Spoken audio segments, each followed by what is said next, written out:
છે બ્રેડને આપણે વચ્ચેથી કટ લગાવી લઈશું. કટ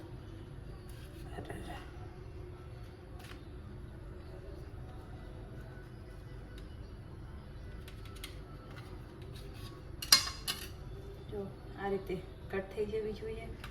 હવે આપણે એમાં લગાવીશું જે બટેકાનો માવો બનાવે છે એ લગાવીશું. તો આપણે લગાવવાનો છે હવે આમાં માવો. તમે જોઈ શકો છો માવો હું કઈ રીતે લગાવું છું એ. એટલે આપણું બટેકાવાળું રેડી થઈ જશે.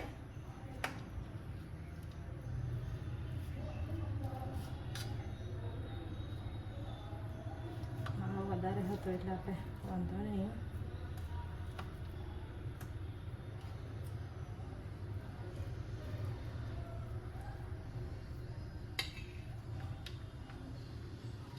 હવે એને આપણે આ રીતે માવો કરી દીધો છે એટલે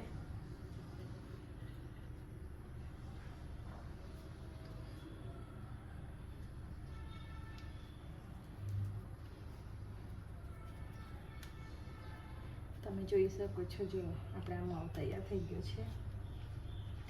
આપણે તેલ ગરમ થાય છે, થવામાં મૂક્યું છે. આપણે આ બેસનનું ખીરું તૈયાર જ રાખ્યું હતું. એમાં આપણે ડબોળવાનું છે.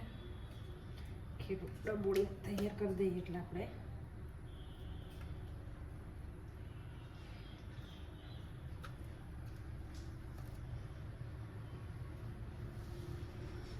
જુઓ તમે જોઈ શકો છો.